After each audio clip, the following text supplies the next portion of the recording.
Crewe's location was chosen after Winsford, 7 miles to the north, had rejected an earlier proposal, as the local landowners in neighbouring Nantwich, 4 miles away.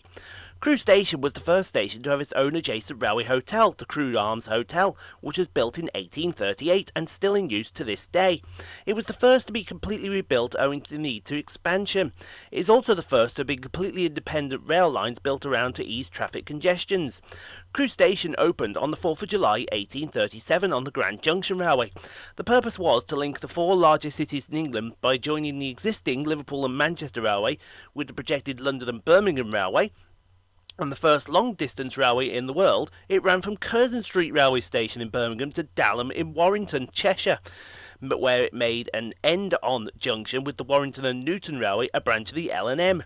The station was built in the township of Crewe, which had formed part of the ancient parish of Almley. The township later became a civil parish in its own right, and later still was renamed Crewe Green to avoid confusion with the town of Crewe, which was adjacent to it. The station was at the point where the line crossed the turnpike road linking the Trent and Mersey with the Shropshire Union canals. Since the land was bought by the Earl of Crewe, whose mansion stood nearby and was located in the township of Crewe, the station was called Crewe. The railway station gave its name to the town of Crewe, which is actually situated in the ancient parish of Coppenhall. In 1936, the railway station was transferred to the civil parish of Crewe and then to the municipal borough of Crewe. As soon as the station opened, the Chester and Crewe Railway was formed to build a branch line to Chester, and this company was absorbed by the GJR shortly before it opened to traffic in 1840. A locomotive depot was built to serve the Chester line, and to provide banking engines to assist trains southwards from Crewe up the Madeley Incline, a modest gradient which was a challenge to the small engines of the day. By 1841, the Chester line had seen as a starting point for the new trunk line to the port of Holyhead, to provide the fastest route to Ireland, and the importance of Crewe as a junction station began to be established. This gave further endorsement when the Manchester and Birmingham Railway, a separate undertaking which had hoped to build a wholly independent line linking the two cities, shorter than the JGR, decided it would be uneconomical to compete with that line over the greater part of its length, and decided to divert its own line to meet the GJR at Crewe.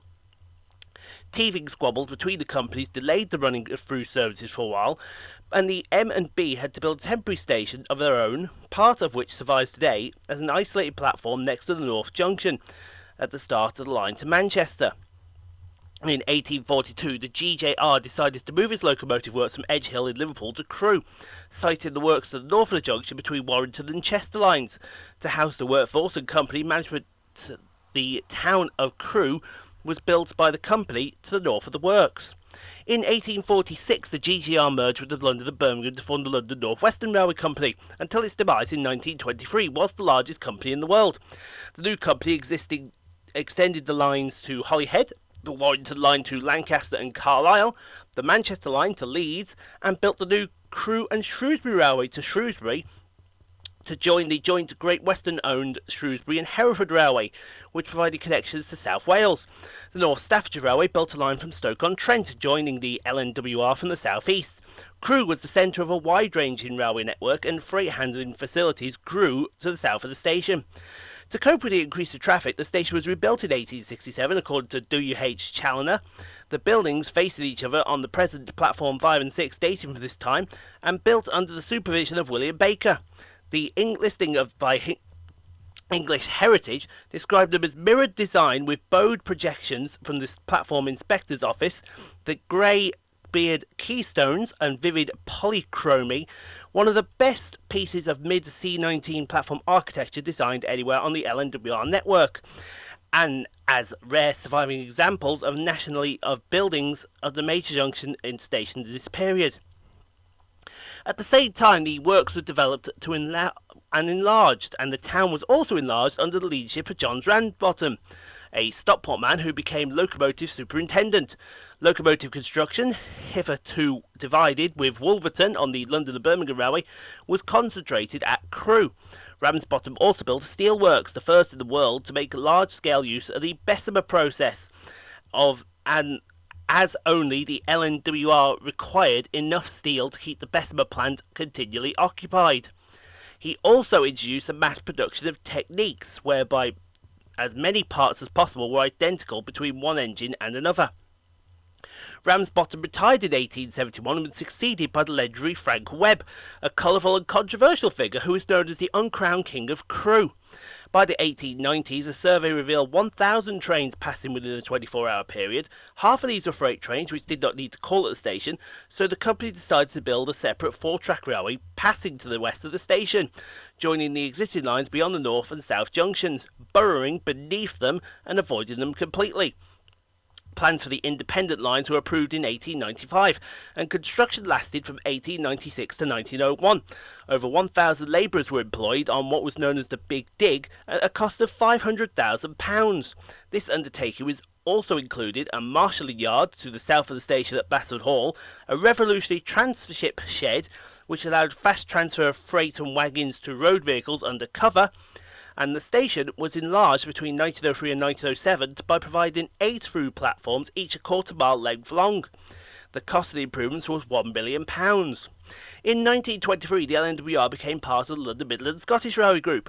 Crewe remained the major centre of locomotive construction, and in 1938 to 1939, the signal boxes at North and South Junctions were completely reconstructed as massive concrete structures to withstand air raids, and remained in use until the re-signalling project of 1985. The North Junction signal box can now be visited as part of Crewe Heritage Centre. Although the railway station is virtually synonymous with the town of Crewe, it's not actually incorporated within the borders of the borough of Crewe until the late 1930s, as it lies at least 1 mile to the southeast of the actual town centre.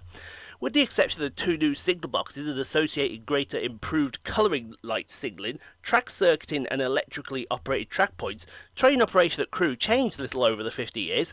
The trains did become longer and heavier and were hauled by larger engines, which required increased supplies of water to be taken on board before departure. But a number of passenger trains using Crewe station and the method of operation did not vary greatly despite the passage of 2 world wars. Trains continued to divide at Crewe, for the front portion for Manchester and the rear portion for Liverpool.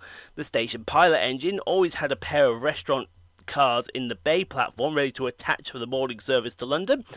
Always there were extra coaches waiting to be attached to overcrowding trains, and in addition to passengers, there was a vast quantity of mail, parcels, and even live animals and birds of all descriptions transported in specially designed transit crates. When necessary, the station staff had to feed and water these special passengers, which travelled in copious luggage vans. In 1948, the LMS was nationalised by British Railways. The London Midland region nationalisation greatly facilitated the modernisation of British Railways, and after the full start developing the new improved steam engines, electrification came, along with diesel power and a fixed formation air brake trains. These changes had a significant effect on Crewe station, notably the variation in station use caused firstly by the electrification in stations of the West Coast Main Line between 1959 and 1974, and secondly by the general end of steam traction on British Railways. Following the completion of electrification in 1974, trains did not need to change locomotives at Crewe, except for the London to Chester and Holyhead service. Many local haul trains were replaced by electric or diesel multiple unit trains for a much faster turnaround time. Additionally, 2 local branches had closed, which resulted in fewer trains terminated at Crewe.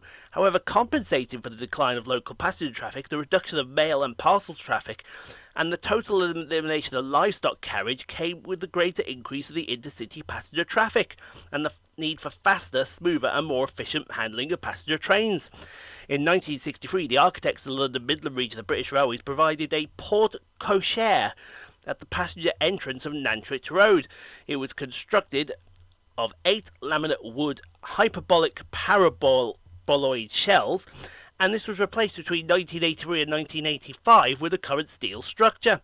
In 1985, a £14.3 million scheme saw the track layout modernised and simplified, eliminating many of the points and crossings, and allowing 80 miles an hour running through the station over the North Junction. At the same time, all but one of 6 1902 extension platforms were taken out of use. 4 Class 40 locomotives were relocated to this work in 1985 and we renumbered as 97405 to 97408 for general engineering duties. In 2007, Network Rail published a proposal to replace the existing Crewe station with a new station approximately 1 mile to the south. A Crewe town station had also been proposed nearer to the town centre on the Chester line, with the shuttle service to the new main station.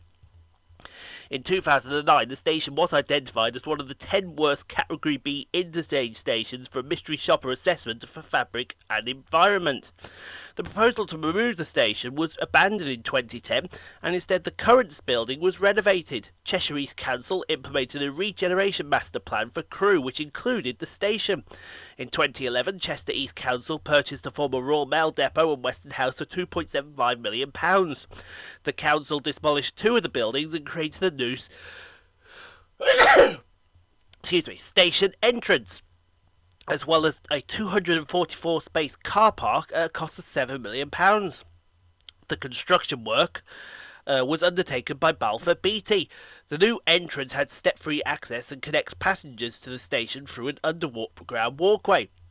There was a ticket vending machine at the entrance as well as unmanned ticket barriers. In August 2016, 2 of the station buildings of 1867 were added to the National Heritage List of England as Grade 2 listed buildings. The included in the listing comprised of 2 station buildings on separate platforms, 2 screen walls as well, 1 to the east and 1 to the west. So we'll get started here at Crewe with 350-231, arriving with the 1119 London Northwestern Railway service from Liverpool Lime Street to Birmingham New Street. The yellow line.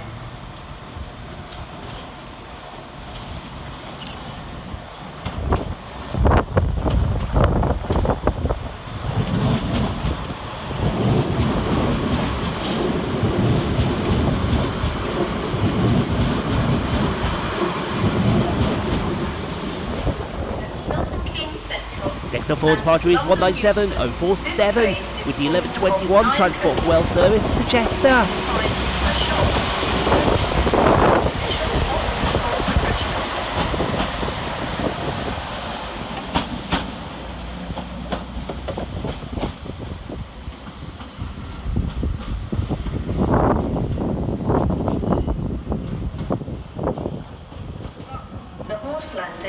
Up next for arrival is 390-043 with the 1123 Avanti West Coast service from Liverpool Lime Street to London Euston.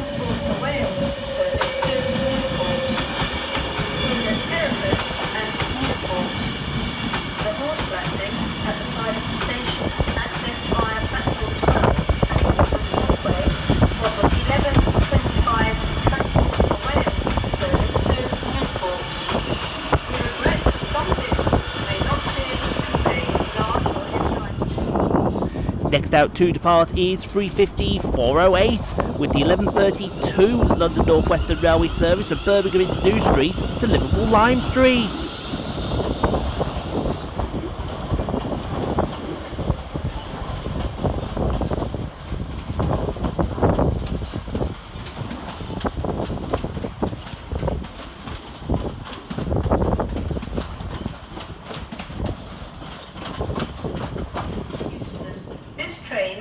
One in, one out now with the arrival of 390-151 and the departure of 197-110. We're running 5 minutes late with the 1132 Avanti West Coast service from Manchester Piccadilly to London Euston, and departing 3 minutes late with the 1130 Transport for Wales service from Cardiff Central to Manchester Piccadilly, respectively.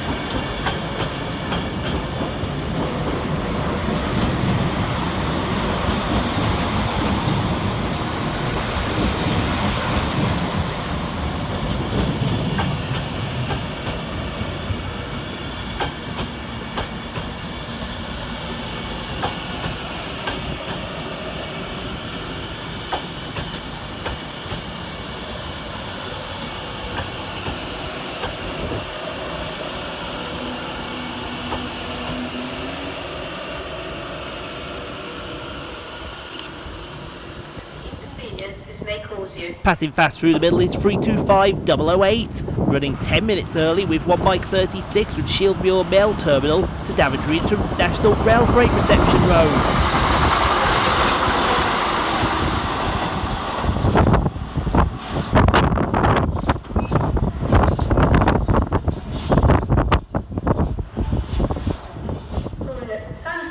Arriving to terminate 5 minutes late with a northern service off Manchester Piccadilly is 323232. Stockport, Eton Chapel, Levenshulme and Manchester Piccadilly.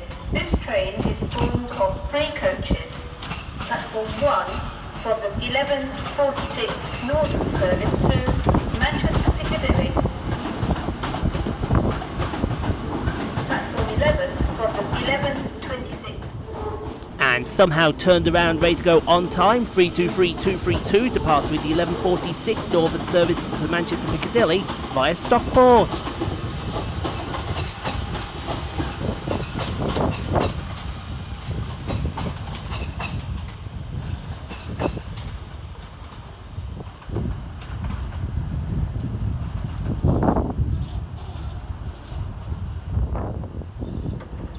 Next up to depart 21 minutes late is 390045 with the 11:26 Avanti West Coast service of London Euston to Liverpool Lime Street.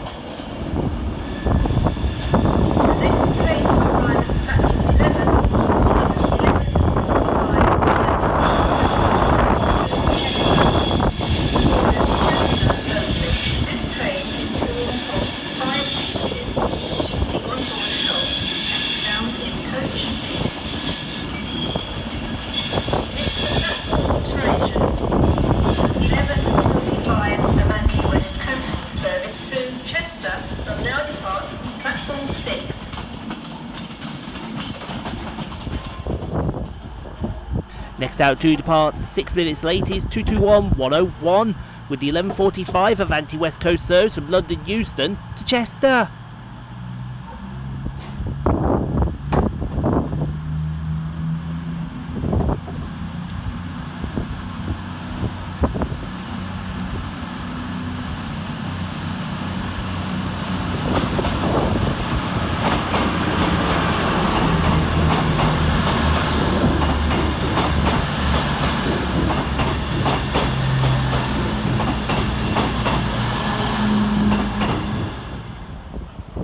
As 331029 arrives in the background, terminating with a northern service off Manchester Piccadilly.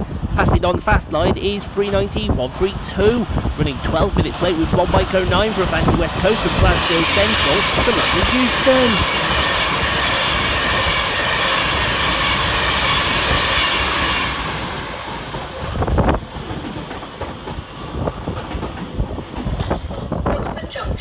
Next arrival into the station is 390126 with the 1204 Avanti West Coast service from Edinburgh Waverley to London Euston via Birmingham New Street.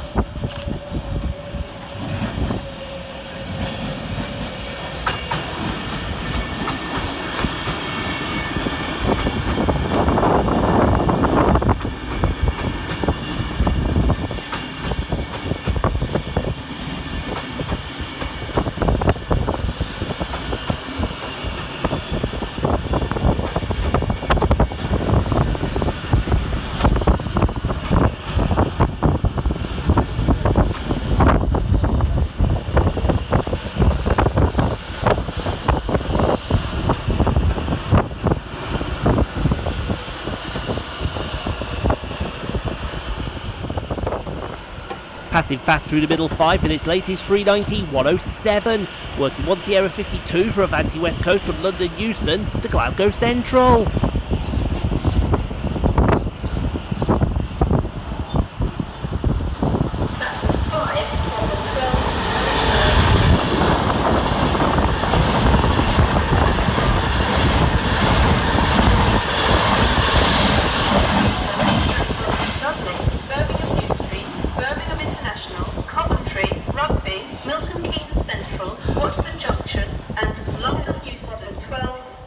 Arriving next into the station is 150251 with the 1210 Transport for Wales service from Manchester Piccadilly to Carmarthen. Lichfield, Trent Valley, Tamworth, Atherstone, Nuneaton, Rugby, Milton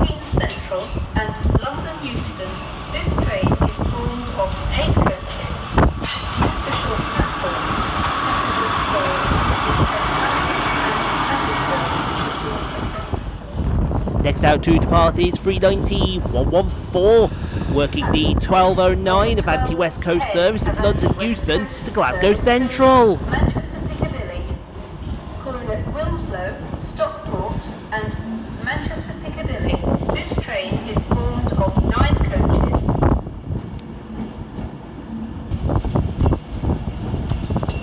Platform 1 of the 12:16 Northern service to Manchester Piccadilly via Manchester Airport. Calling at Sandbach, Holmes Chapel, Alton Edge, Wilmslow, Stile, Manchester Airport, Heald Green, Gatley, East Didsbury, Burnage, Moldith Road and Manchester Piccadilly. This train is formed of 3 coaches.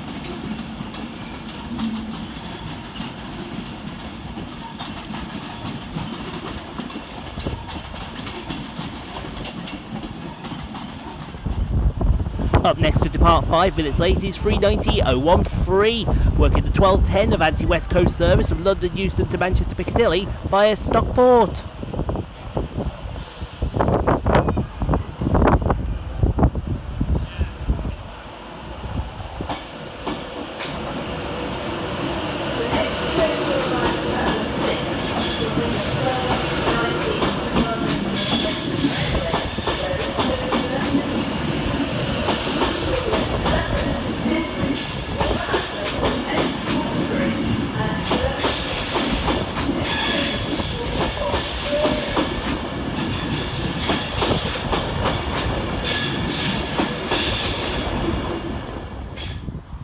As 197047 arrives to terminate with a Transport for Wales service off Chester, here comes 350 130, working the 1219 London Northwestern Railway service of Liverpool Lime Street to Birmingham New Street.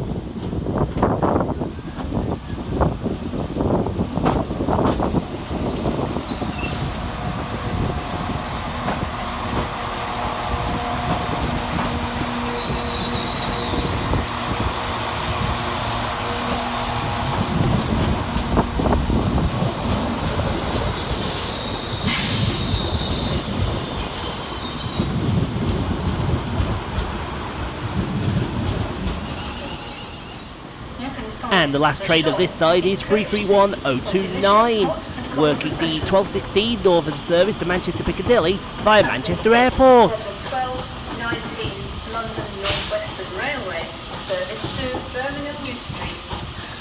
Calling at Stafford, Penkridge, Wolverhampton, Smethwick Gorton Bridge and Birmingham New Street. This train is formed of 4 coaches. After a quick change of ends, we see the arrival of 350 253, terminated with the London Northwestern Railway service off Stafford.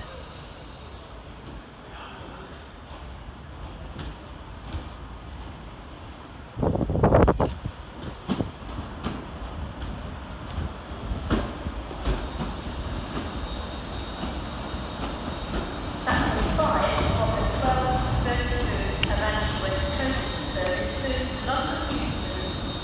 Calling at Stafford and London. As 350 371 arrives in the background, working the 1232 London Northwestern Railway service from Birmingham New Street to Liverpool Lime Street, we see the departure of 390 050, working the 1232 Avanti West Coast service from Manchester Piccadilly to London Euston. For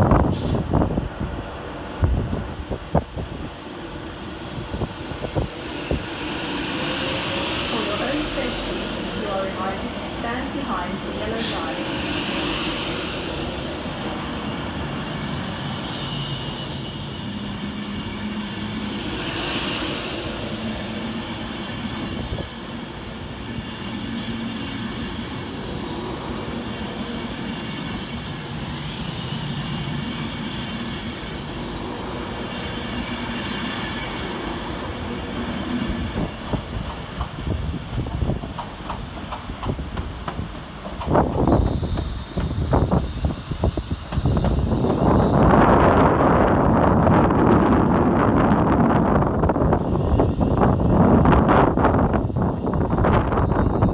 Next out, two parties, 350 253, working the 1233 London Northwestern Railway service to Stafford via Stoke-on-Trent.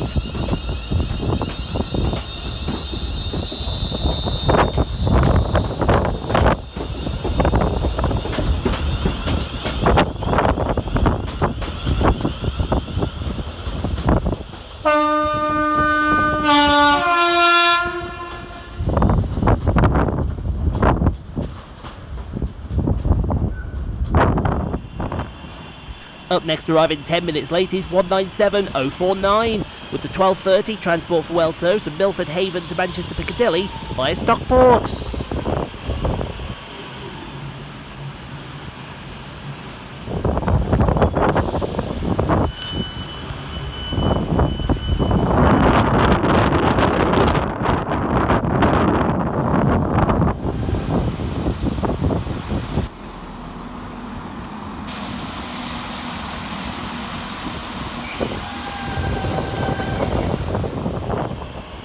Passing fast through the middle, 5 minutes late, is 390-119, working 1 mike 10 for Avanti West Coast from Glasgow Central to London Euston.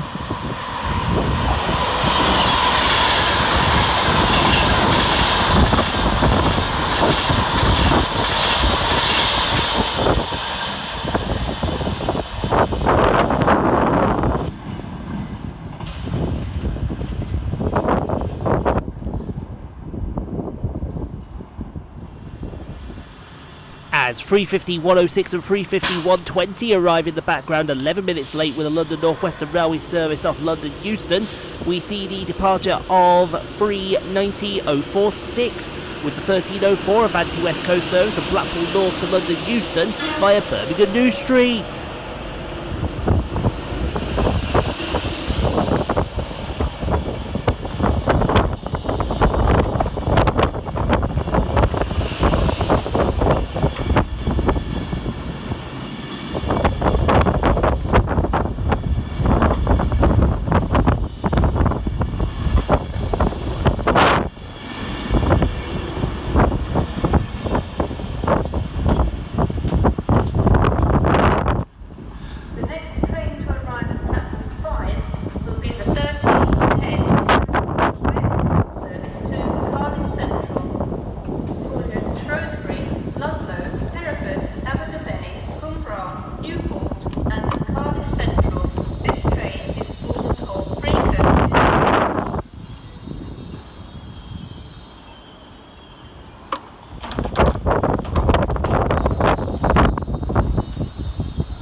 Passing fast through the middle, 7 minutes late, is 390-137, working 1 Sierra 58 for Avanti West Coast from London Euston to Glasgow Central.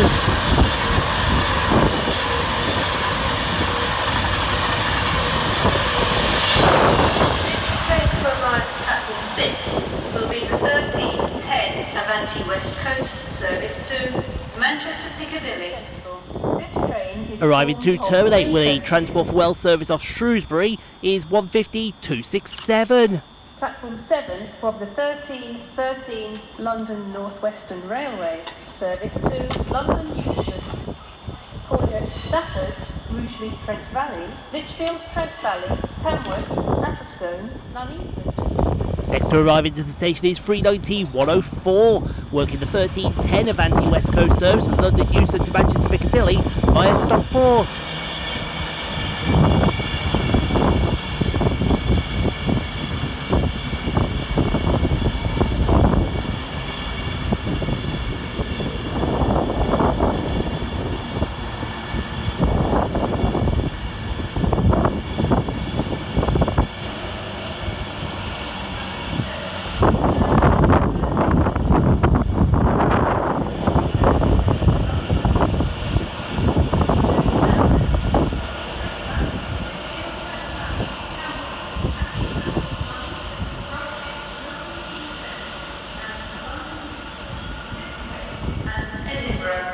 Next train out to depart is 197110 with the 1310 Transport for Wales service from Manchester Piccadilly to Cardiff Central.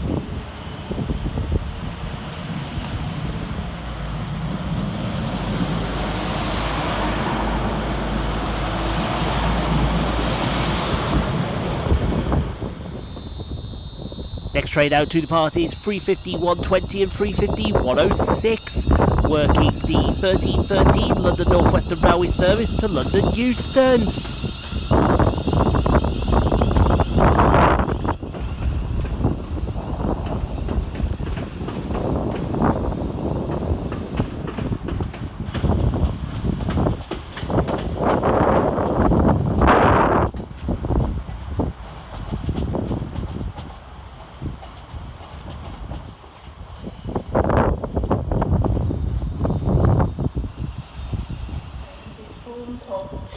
Arriving 5 minutes early with is 390-123, working the 1326 Avanti West Coast service from London Euston to Liverpool Lime Street. Calling at Chester only. This train is formed of 2 coaches.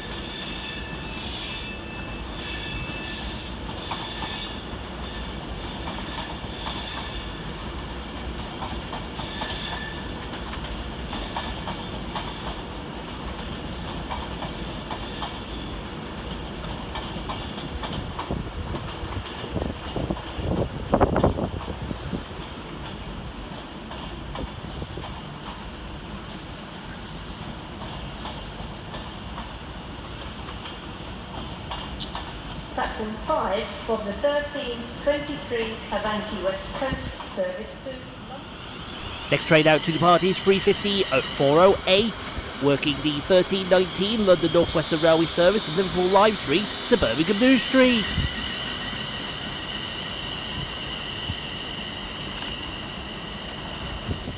Platform 11 from the 1326 Avanti West Coast service to Liverpool Lime Street. Calling at Runcorn and Liverpool. Quickly following on his heels is 150-267, working the 1319 Transport for Wales service to Shrewsbury.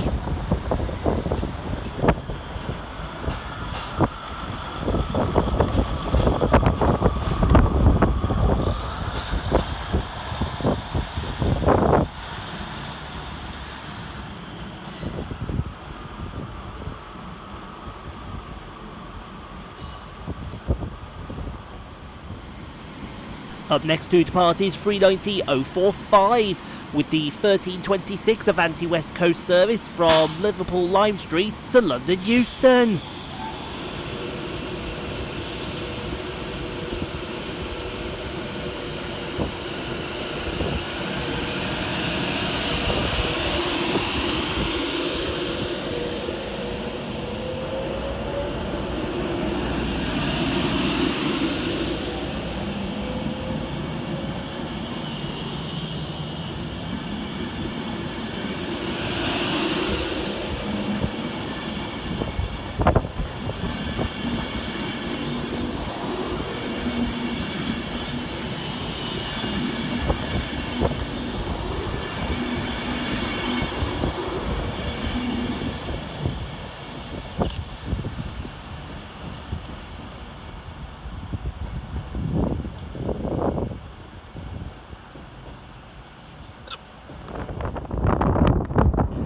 Here comes our train in the form of 390-013, working the 1332 Avanti West Coast service from Manchester Piccadilly to London Euston.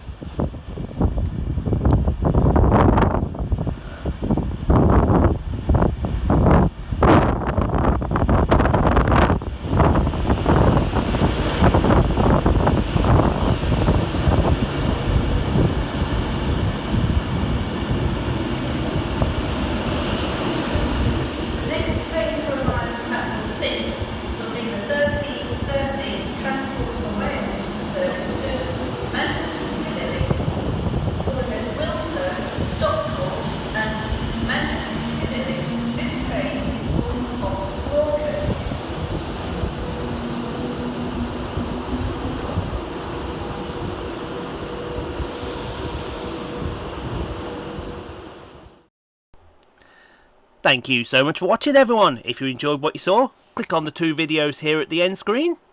Helps out the channel. Also, don't forget to like, comment, subscribe if you are new and got this far. And we'll see you all in the next video, folks, wherever that may take us. We'll see you then, folks.